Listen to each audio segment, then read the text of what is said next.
What up though, fellas? Back at it again with another video. Cause we improving every day.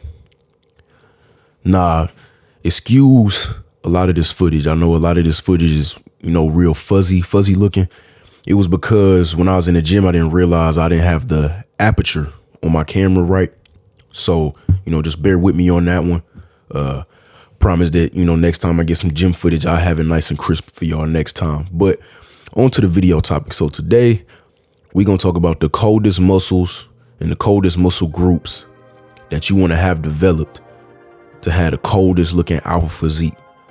To have that nice, strong looking, powerful looking physique, that athletic looking physique. You know what I'm saying? A lot of guys think, just having big arms and, washboard abs will, do the trick, but it's a lot more to that. It's a lot more than just having big arms and, washboard abs. Your frame is what's important. You know what I'm saying? And it's muscles that, some of y'all might not really consider to think about when you're thinking about how to build that alpha looking frame. Now, first we're going to start with back. Nah, I put back at number one because to me it's the most important. All the other ones are not in a particular order, but back is number one. Particularly your upper back first. So your traps, your rear delts, and then your middle portion of your back. So your rhomboids, your lats, your lower traps. Now, why I say a big back is the most important is because if you got a big back, you can pretty much wear any size shirt and look big. I like to wear when I'm in the gym, I like to wear a lot of big shirts. I know this shirt in the video is not big and baggy, but I like to wear Carhartt shirts to the gym, which are pretty huge. But when you got a big back, I got a thick back, you can see my frame through the shirt. You can see my traps poking through the shirt. You know what I'm saying? You can see my rear delts through the shirt. You can see the humps and the valleys through the shirt, even though the shirt is huge. And so that's why I say the back is, the most important if you want to have a cold physique. Nah, back thickness is what I prioritize over back width, because you could have a back as wide as a farm door, but if it's not thick, if it's not dense, if it's not 3D, then it doesn't look powerful. It don't look strong. Nothing is cold about a wide flat back. You know what I'm saying? It's better to have a okay back in width and a really thick, dense back. You know what I'm saying? But really, if you train properly, they'll go hand in hand. You'll have a wide back and a thick back at the same time. Nah. Let's start with the traps.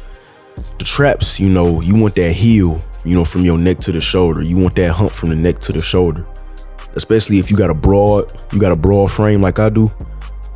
If you build real wide, naturally, broad shoulders, then you really want trap development, because otherwise you just gonna have a 90-degree angle, between your neck and your shoulders, and that just look weak. That looks very terrible, bro. That looks extra weak. You know what I'm saying? That look hella weak if you just got a flat plane, on the top of your shoulder. So with the traps are super cold, especially if you got a broad build. Nah, my way of developing a thick back, personally for me, is heavy. So I do heavy deadlifts, heavy rolls, weighted pull-ups, weighted chin-ups, heavy different kind of carries. So heavy farmer's carries, heavy overhead carries, heavy suitcase carries, things like that. But plenty of other exercises out there that you could use. You know what I'm saying? Seated cable rolls, dumbbell rolls, lat pull downs, dumbbell lat pullovers. What's the other machine I'm thinking about? Oh wait, I said lat pull downs already.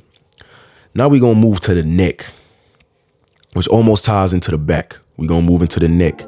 Now the neck is something that a lot of dudes don't think about, but if you think about it, bro, what's something that all like combat and contact sport athletes have in common? Your MMA fighters, your boxers, your football players, your rugby players, they all got thick necks.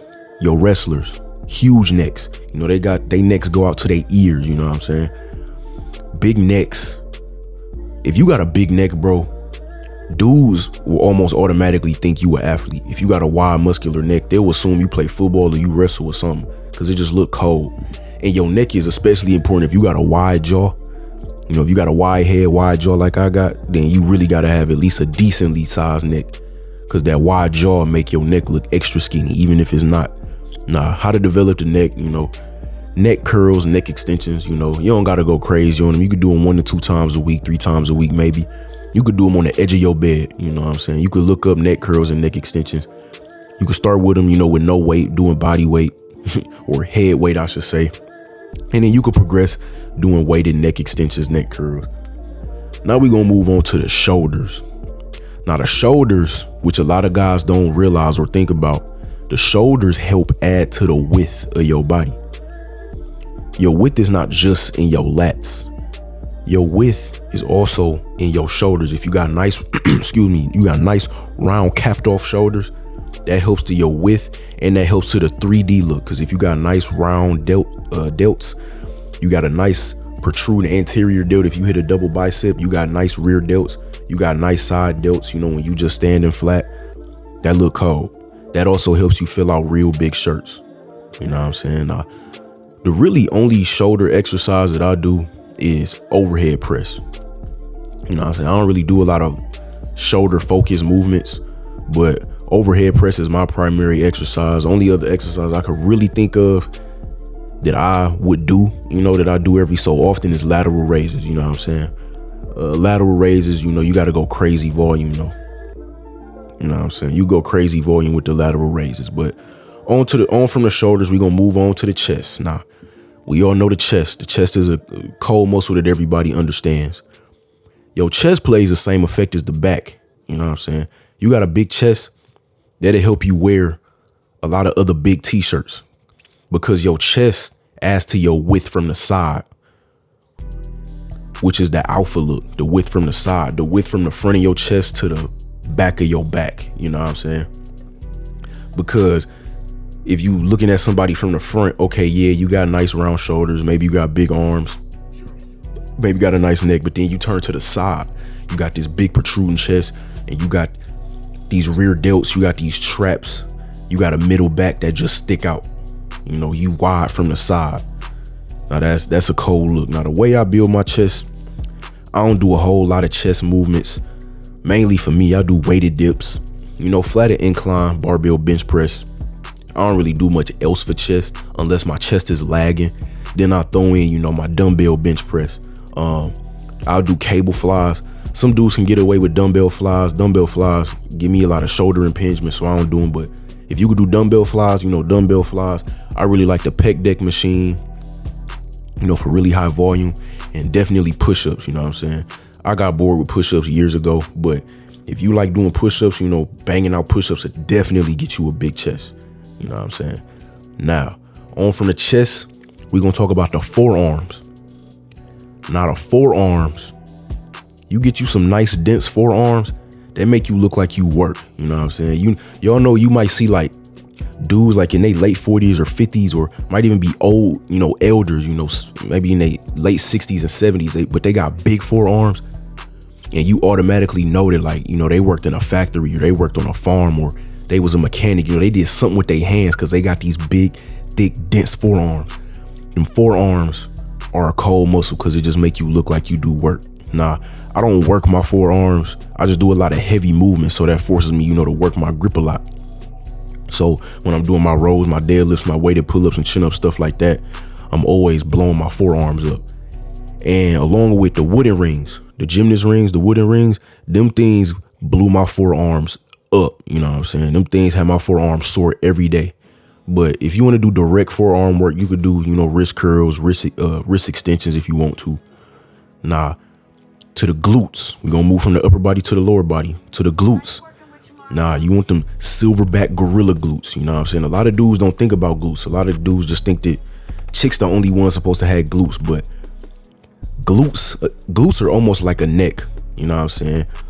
Athletes, especially like football players or rugby players, all got big glutes because glutes are one of the main power drivers in your lower body. You know what I'm saying?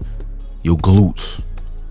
Big glutes, you know what I'm saying? I don't have the biggest glutes. My glutes are okay. I'm gonna start working on them more though, because they'll help me, get a bigger deadlift and a bigger squat. But my 3 main glute exercises: squats, deadlifts, and hip thrusts. That's all I really do for glutes. I don't really focus on glutes too much, but I'm gonna start doing more hip thrusts just because I want stronger glutes. Nah, Let's move on from the glutes. I wasn't gonna put this on the list, but I'm gonna put it there. Calves. You know, calves are like the bicep of the upper body. You know, they just look good. They just look clean, bro. Like you got a nice set of thighs. You know, you got a nice set of hamstring and quads. You know, you got big thighs and then they taper off towards the knee. And then as you go down the leg, boom, you got a big, nice set of calves on there. You know what I'm saying? You got a nice set of calves on you. And you go down and your leg taper back down to the ankle. You know, that's just a cold look. You know what I'm saying? It's just a cold look. Nah, personally for me, I have big calves because of genetics. I got big calves from my mom's side, and I have skinny ankles and like I have skinny joints. You know what I'm saying? A lot of dudes won't understand what that mean, but you would know if you've seen it in person. Like I have really skinny ankles and really skinny knees. And I get that from my dad, and I get big calves from my mom. So having big calves and skinny knees and ankles make my calves look even bigger. So I don't work my calves, you know what I'm saying? I've probably worked calves like 5 times in the past, like 3-4 years, you know what I'm saying? I don't really do much for calves, you know, and I've always played sports, you know, a lot of sprinting and a lot of jumping. So my calves have always been conditioned and nice and defined, you know what I'm saying? But only calf exercise I could think of is calf raises. And I almost didn't put them on the list because calves are one of them muscles where you either get them from genetics or you really have to kill them to make them grow. Like dudes with small calves have to destroy their calves, like crazy volume, every day, nucleus overload, going ham. And some dudes never get their calves to grow, but I don't believe that genetics will just keep your calves from growing. So if you got small calves and it's hard to grow them, you just got to drill them, bro. Like you just got to destroy them. You got to kill them, bro. Constant working on the calves. But cold pair of calves is cold, bro. That's probably, I'm been getting compliments on my calves since I was in like middle school, bro. Like from girls, you know, girls like calves, bro.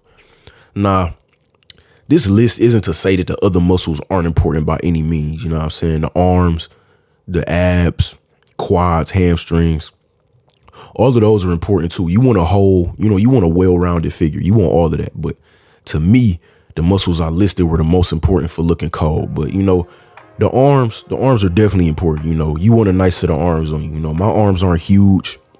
I'm a back dominant person just from build, not back dominant, but torso dominant. I'm a torso dominant person. So it's a little harder for me to build my arms, but I got a nice set of arms on me, you know what I'm saying? But you want a nice piece of arms on you, you know, everybody know that, you know, that's one of the first things dudes do when you first, you know, pick up a weight, you know, when you 14, 13, however old you are, and you don't really know what you're doing. You pick up a barbell and you start doing curls. You pick up dumbbells, start doing curls, you know, nice set of biceps, triceps as well. You want a nice set of triceps on you. They help a lot with lifts, you know, overhead press, bench pressing, dips. A nice set of triceps looks really well, especially paired with a nice set of biceps. You got nice big arms, you know, to complement the forearms and the big shoulders.